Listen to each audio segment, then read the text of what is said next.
Esta foto apareceu na Terra quase 1 hora depois de ter sido tirada.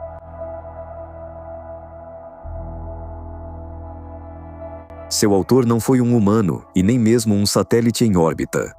O fotógrafo estava na superfície de outro mundo. Você está vendo a primeira foto real da história tirada por uma sonda na superfície de um planeta distante. Mas o mais surpreendente não é como ela se parece, e sim o que os engenheiros tiveram que enfrentar para conseguir essa imagem.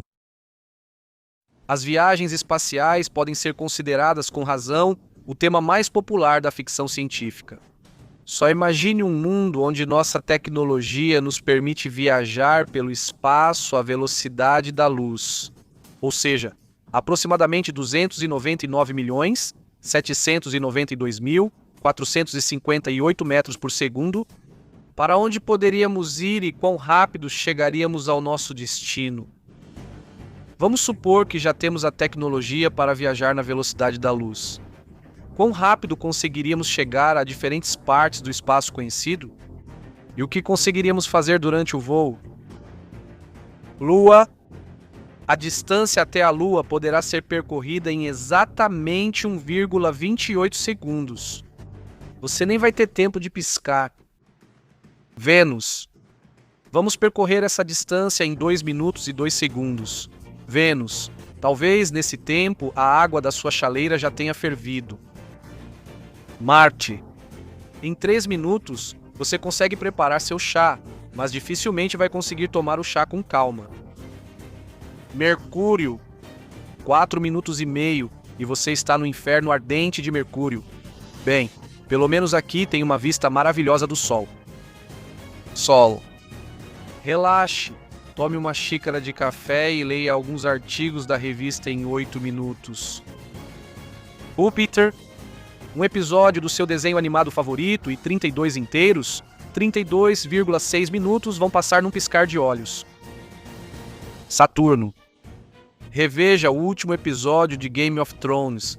Você tem aproximadamente 1 hora para assistir e ficar indignado com o final da série. Urano. Assista a um dos filmes da trilogia O Senhor dos Anéis ou a alguns episódios de Game of Thrones. Você tem 2 horas e 25 minutos inteiros. Netuno. Quase 5 horas. Imagine que você está em um trem. Editor de legendas, Senkin. Revisor, Plutão. 5 horas. Ouça música, faça um desenho ou simplesmente durma um pouco. Próxima Centauri. 4,2 anos. Você tem muito tempo. Forme uma família, troque de emprego algumas vezes. Galáxia de Andrômeda. 6,095 vezes 10 elevado à 7ª potência anos. Um período enorme. Os dinossauros foram extintos há aproximadamente 65 milhões de anos. Então isso é um pouco mais do que o tempo de viagem na velocidade da luz até a galáxia Andrômeda. O limite do universo conhecido. 11,3 vezes 10 elevado à 11ª potência anos. É difícil imaginar, mas esse número é várias vezes maior do que a idade da nossa galáxia. Mas nós lembramos que a velocidade da luz ainda é um conceito teórico. Infelizmente, a humanidade ainda não possui essa tecnologia. Mesmo aprimorando seriamente nosso conhecimento em física, química e astronomia, provavelmente teremos que estudar nosso sistema solar em um ritmo muito lento. Lua. Apenas 3 dias.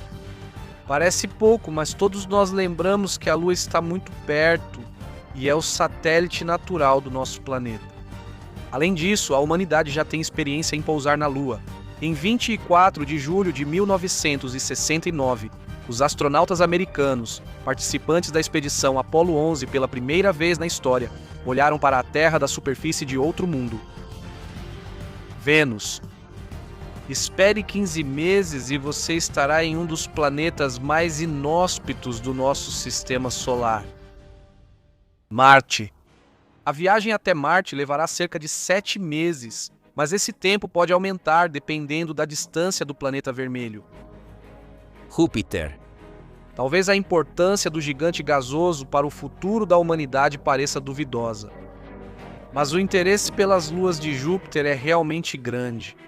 A viagem até a Europa levará aproximadamente 6 anos, como provou a sonda de pesquisa da NASA Galileu. Mercúrio. A sonda interplanetária americana Messenger chegou a Mercúrio em 6 anos e meio. Seu voo terminou em 2015 e a sonda caiu na superfície do planeta escaldante. Saturno. A sonda interplanetária automática Cassini chegou a Saturno e até examinou algumas de suas luas em 7 anos. A sonda foi lançada em 1997 e se aproximou das luas de Saturno em 2004. Curiosamente, o módulo Huygens pousou com sucesso em Titã naquela época. Depois de todas as suas conquistas científicas, a espaçonave realizou várias correções em sua órbita ao redor de Saturno. E em 15 de setembro de 2017, entrou em sua atmosfera para permanecer lá para sempre. Urano. A espaçonave Voyager alcançou Urano em aproximadamente 8 anos e meio. Netuno. Quer ir para Netuno? Isso vai levar 12 anos. Foi exatamente após o encontro com Netuno que a sonda Voyager 2 desviou de sua rota. Agora, seu caminho segue para além do sistema solar. Plutão. A sonda automática Novos Horizontes alcançou Plutão em aproximadamente 9 anos e meio. Então, a viagem até os limites do sistema solar levará cerca de 40 anos e cerca de 80 mil anos até a estrela mais próxima, Próxima Centauri. A missão até a galáxia de Andrômeda durará 749 milhões de milênios. E quanto ao caminho até a fronteira do universo conhecido, os cientistas só podem teoricamente citar o número de 225 trilhões de anos. É uma pena que ainda não conseguimos superar a barreira da velocidade da luz. Como devemos estudar os planetas do nosso sistema ou até mesmo sistemas estelares vizinhos, se somos tão limitados nos meios de locomoção no espaço? Existe esperança nos cientistas do futuro. Quem, se não eles, vai ajudar a transformar o universo em uma verdadeira rodovia superluminal? Em 1997 foi lançado da Terra a espaçonave Cassini. Seu caminho seguia através da escuridão e do silêncio até Saturno, o gigante gasoso cercado por anéis coloridos. Somente em 2004 o objetivo foi alcançado, e o trabalho de coleta de dados, planejado pelos astrônomos da Terra, começou. Anos se passaram, e agora o único satélite artificial de Saturno está próximo da morte. Muitas pessoas desejam levantar o véu do futuro e descobrir quando chegará a última hora de sua existência. Já os criadores do Cassini decidiram essa questão para a nave ainda no final do século passado, antes do lançamento da sonda. O evento fatal está marcado para 15 de setembro de 2017. O que a lendária nave conseguiu fazer durante esse tempo? Estudando Saturno, seus anéis e satélites, Cassini descobriu muitos detalhes interessantes que não poderiam ser vistos de outra forma. Lagos extraterrestres. Por exemplo, em Titã, o maior satélite de Saturno, a sonda viu lagos de metano. Até hoje, este é o único lugar no sistema solar onde foram encontrados corpos d'água peculiares, além, é claro, da Terra. Gelo de asteroide. No pequeno satélite parecido com um asteroide chamado Phoebe, Cassini identificou manchas brancas que se assemelham muito a gelo. Mas essas são descobertas triviais. As mais estranhas e inexplicáveis foram as chamadas raios nos anéis de Saturno e os sons do planeta.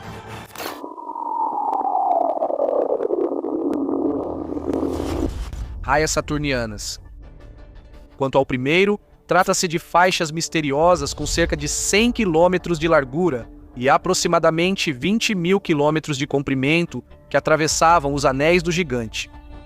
Além disso, surgiam com frequência incomum. Elas foram vistas pelas sondas Voyager, que passaram por Saturno no início dos anos 80. Mas no período de 1998 a 2004, os raios não foram observados. O mistério das estruturas que surgem e somem rapidamente foi analisado por 30 especialistas das principais potências mundiais. Os astrônomos creem que descargas elétricas intensas de Saturno, sem equivalente na Terra, causam isso. Segundo eles, Feixes de elétrons colidem com a estrutura dos anéis e causam o surgimento dessas faixas alongadas. Essa teoria ainda deixa muitas perguntas, mas por hora é a única explicação para esse fenômeno. Aliás, um desses eventos catastróficos, um raio que se estendeu quase por todo o planeta, foi registrado por Cassini durante sua grande missão. De onde vem o som? O segundo fenômeno estranho são os sons emitidos pela gigantesca esfera gasosa. São sinais de rádio que, segundo os cientistas, ilustram o complexo sistema de rotação de Saturno. As ondas de rádio são geradas pelos polos do planeta. Os sons são imperceptíveis ao ouvido humano, mas Cassini os converteu de forma que isso se tornasse possível. Os sons lembram ou o uivo do vento no deserto, ou um canto indistinto com interferências estranhas e assustadoras. Além do que foi dito, a sonda descobriu muitos novos pequenos satélites, provavelmente capturados pela poderosa gravidade do planeta, assim como um enorme hexágono com cerca de 25 mil quilômetros de diâmetro. Este é o chamado hexágono gigante, um furacão local. Os terráqueos, por meio de sondas espaciais, observam esse fenômeno há mais de um quarto de século, desde a primeira missão Voyager. Cassini analisou a estrutura com mais detalhes. É um redemoinho titânico que gira em uma dança infernal no polo norte do planeta. Sua forma geométrica regular, incomum para redemoinhos terrestres, intrigou os cientistas por muito tempo. Mas mesmo assim, conseguiram recriar um fenômeno semelhante em condições de laboratório. Acredita-se que isso ocorre devido à variação da velocidade do vento na estrutura impressionante. Nos últimos meses de vida, Cassini estudou Encélado, descobrindo hidrogênio molecular e outros microelementos nos geysers do planeta gelado, o que indica a presença de fontes hidrotermais no oceano de Encélado. Essa suposição leva à hipótese de vida bacteriana no satélite congelado. Atualmente, a sonda está na primeira das 22 voltas ao redor do gigante, que terminarão com a imersão total e a destruição da sonda na atmosfera de Saturno. Cientistas planejaram esse final para evitar que bactérias da Terra sejam levadas às luas de Saturno. Embora a sonda tenha sido esterilizada, esse cenário ainda é possível. Durante sua turnê de despedida, Cassini vai estudar os anéis literalmente por dentro, voando a apenas 300 quilômetros da borda interna deles. O relatório fotográfico da sonda é impressionante. Tempestades assustadoras, pequenas luas diante do corpo titânico de Saturno, anéis brilhantes e estruturados girando loucamente ao redor do planeta. E o mais importante, a Terra, que brilha como uma estrela distante e discreta no céu escuro do gigante gasoso. A missão termina, mas o progresso segue implacável. Algum dia, não os olhos mecânicos de um robô, mas olhos humanos de verdade verão tudo isso. O canal Hubble acredita no futuro. Junte-se a nós. Hoje vamos falar sobre um homem que teve a missão de mudar a vida da civilização terrestre de uma maneira incrível. Elon Musk é um dos poucos cientistas que é tão prolífico em ideias que literalmente surpreende o público com sua maneira não convencional de pensar. O gênio vê o mundo de um ângulo completamente diferente. Suas declarações e projetos falam por si mesmos. Por exemplo, não faz muito tempo, Elon informou à imprensa sobre sua convicção de que a Terra é um jogo de simulação de computador. E só o jogador decide quando a realidade artificial termina ou muda. Concorde, mesmo que isso não seja verdade, a imaginação dos ouvintes já foi despertada. Bilionários também se preocupam com questões ambientais e com a implementação de tecnologias avançadas. Isso é evidenciado pelo carro elétrico Tesla, pelo Hyperloop de alta velocidade, pela criação de painéis solares globais, pelo desenvolvimento da agricultura urbana, pelo desenvolvimento das baterias Powerwall, capazes de libertar a humanidade da dependência energética. Além disso, Elon Musk declarou repetidamente que as pessoas interpretam erroneamente sua SpaceX apenas como uma forma de visitar outros mundos. As naves podem ser usadas muito bem em nosso planeta. Por exemplo, após meia hora de decolagem, visitar locais que em condições normais levariam várias vezes mais tempo para alcançar. Mas, sem dúvida, o que mais desperta a imaginação das pessoas comuns é a futura colônia em Marte, e tudo o que está relacionado a ela.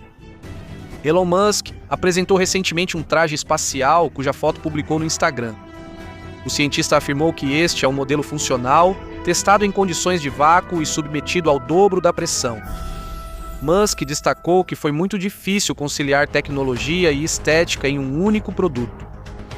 O traje foi desenvolvido em conjunto com a NASA, e o designer do modelo foi ninguém menos que o famoso artista de Hollywood, José Fernandes. Foi graças ao seu talento que personagens como Homem de Ferro, Batman e Homem-Aranha brilharam nas telas. É exatamente esse traje espacial que planejam usar para os astronautas que vão voar na nave Dragon até a Estação Espacial Internacional.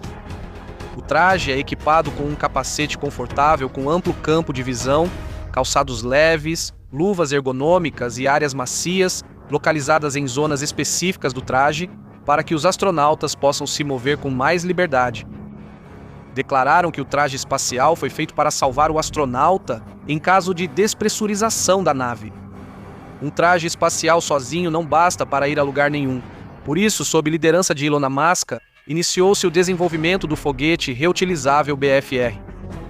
A seguir, apresentamos alguns fatos sobre a nave que ainda não têm análogos na história do planeta. Dimensões. Seu diâmetro é de 12 metros e a altura, 122 metros. Precisão. O foguete não vai precisar de suportes. A precisão do pouso é tão ajustada que a nave pousa diretamente no suporte de lançamento. Composição. O BFR é composto por 2 estágios. O primeiro estágio é reutilizável e coloca qualquer módulo em órbita, como ônibus espaciais e naves-tanque de reabastecimento. O segundo é propriamente a nave, que possui um compartimento hermético onde estão localizadas 40 cabines para passageiros, um refeitório e um depósito. Combustível.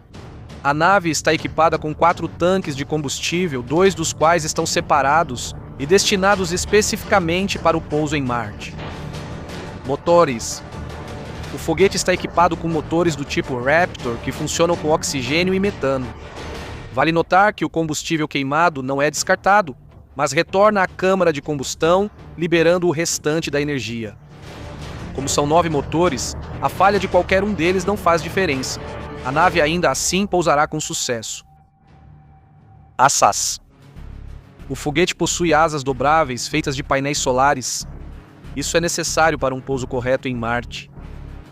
Após sair para o espaço, o módulo precisa ser reabastecido com combustível, pois por causa da carga no lançamento, não restará combustível nele. Para o reabastecimento, é usada uma nave-tanque especial, colocado em órbita pelo mesmo foguete BFR. Em 2022 está planejado enviar 2 naves desse tipo para Marte. Cada uma delas levará a bordo 150 toneladas de carga, mas nenhum ser humano.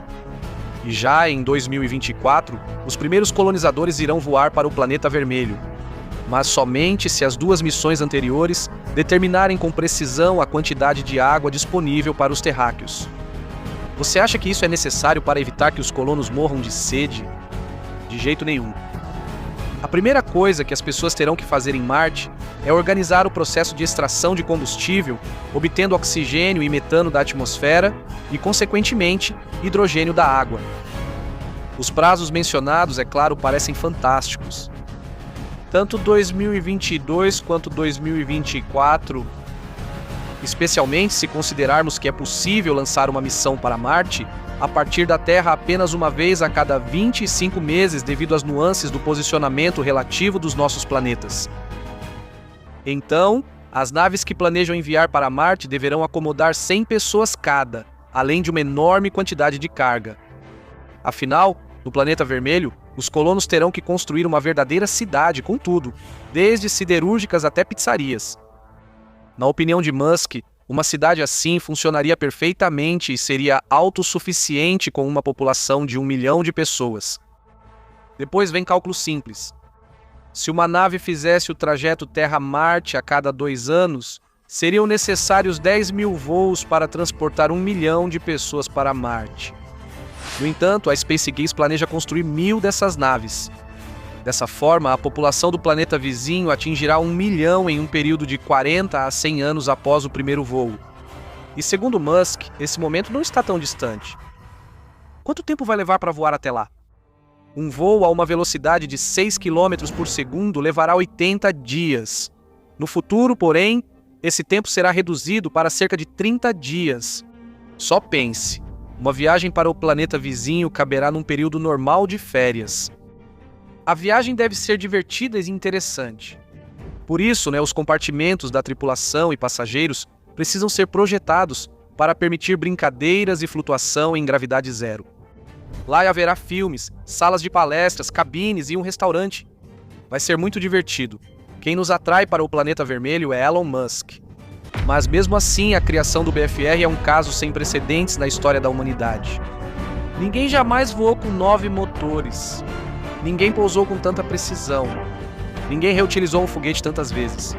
O mais importante, nenhum terráqueo ficou tanto tempo longe do planeta ou se distanciou tanto quanto o previsto na colonização de Marte. O público tem opiniões variadas. Alguns são céticos, outros estão entusiasmados, mas Elon Musk está totalmente confiante no sucesso. Esse homem extraordinário diz que em breve haverá fábricas, bairros residenciais e pizzarias em Marte. Provavelmente tudo isso ficará localizado no subsolo, já que o nível de radiação mataria rapidamente os habitantes dessas áreas se estivessem na superfície. Os cientistas não estão apenas comemorando sem pensar, mas também alertam que o risco do primeiro voo é mortal. Embora afirmem que Marte não é o pior lugar para morrer. Provavelmente ainda ouviremos muito sobre as novas ideias desse homem progressista. Vale lembrar que Colombo, em sua época, também era considerado um louco. O mundo ao nosso redor não é simples nem à primeira vista. E se tentarmos nos aprofundar um pouco nas nuances de como ele funciona, fica claro que praticamente não sabemos nada sobre ele. Consequentemente, surgem várias teorias sobre a origem do universo da forma como o conhecemos. Entre outras, a mais exótica e difícil de entender é a teoria das cordas. Ela se baseia na combinação da mecânica quântica e da teoria da relatividade, cujas leis na física tradicional diferem significativamente e, em muitos aspectos, contradizem umas às outras. Simplificando, as partículas da matéria no universo se dividem em férmions, elétrons, neutrinos e semelhantes e bósons. Pois bem, essas partículas da matéria e seus parentes do grupo dos bósons, de acordo com essa teoria, surgem justamente devido à vibração de cordas cósmicas ultramicroscópicas, 1 bilhão de vezes menores que um próton, espalhadas pelo espaço. Suas formações cruzam o espaço mais rápido que a luz, algo considerado impossível pela ciência ortodoxa. Os físicos explicam isso dizendo que as cordas são compostas por taquions, partículas com massa imaginária, cuja comprovação experimental dificilmente será possível, mesmo em um futuro distante. A teoria das cordas carrega grandes expectativas, pois é considerada uma candidata ao posto vago da teoria de tudo, na qual Einstein trabalhou por várias décadas. Mas, se em termos matemáticos tudo parece bastante consistente, na prática surgem problemas. Acontece que, no espaço de 4 dimensões ao qual estamos acostumados, a teoria das cordas não funciona. Para que as peças do quebra-cabeça se encaixem, são necessárias de 10 a 26 dimensões. Para quem vê tudo em 3 dimensões no mapa do tempo, é quase impossível imaginar isso. Para onde desaparecem as outras dimensões, digamos 6, se ao todo são 10? Segundo a teoria das cordas, elas podem sumir do nosso campo de visão de centenas de bilhões de formas. O que isso significa na realidade? Isso significa que ao nosso redor existe uma quantidade infinita de universos, que possuem diferentes características, leis físicas, tamanhos e coisas do tipo, mas que não entram em contato com o nosso mundo. Por exemplo, em um deles pode haver 2 vetores temporais. Imagine um evento temporal bidimensional. Isso é uma loucura do ponto de vista de uma pessoa que vive no nosso mundo. Nós supomos que o tempo é uma linha que vai do passado para o futuro, sendo que só o presente realmente existe. Mas a teoria de tudo considera a realidade do passado, do futuro e do presente. As pessoas só enxergam um trecho, como se uma lanterna iluminasse parte da escuridão. Acontece que, se em algum universo alternativo existirem dois eixos temporais, então o observador, ao cruzá-los, testemunhará um fenômeno único, a completa paralisação do tempo. Como surgem esses trilhões de universos? A teoria das cordas explica isso dizendo que as membranas unidimensionais, ou branas multidimensionais, como são chamadas pela teoria M, colidem periodicamente, gerando novos mundos que ficam contidos na megaverso. Mas o mais surpreendente nem é isso, e sim o fato de que, se imaginarmos, por exemplo, um mundo de 10 dimensões, nele deveriam existir todas as leis físicas e partículas possíveis. Portanto, é exatamente na 10ª dimensão que as cordas vibram de forma ordenada, colidindo periodicamente. Mas isso não significa que uma única corda exista simultaneamente em cada universo dentre os muitos trilhões, ou seja, inclusive no nosso mundo. Viver com esse conhecimento é extremamente difícil. Enquanto a pessoa viaja do ponto chamado nascimento até a estação chamada morte, ela não é capaz de parar de pensar. Isso significa que novas teorias vão surgir e desaparecer. E talvez, na imaginação febril de alguém, surja aquela teoria única e verdadeira, que explique a estrutura do mundo de forma clara e simples, como tudo que é genial. O canal Hubble espera pelas suas opiniões, curtidas e inscrições, assim como sugestões sobre os temas dos próximos vídeos.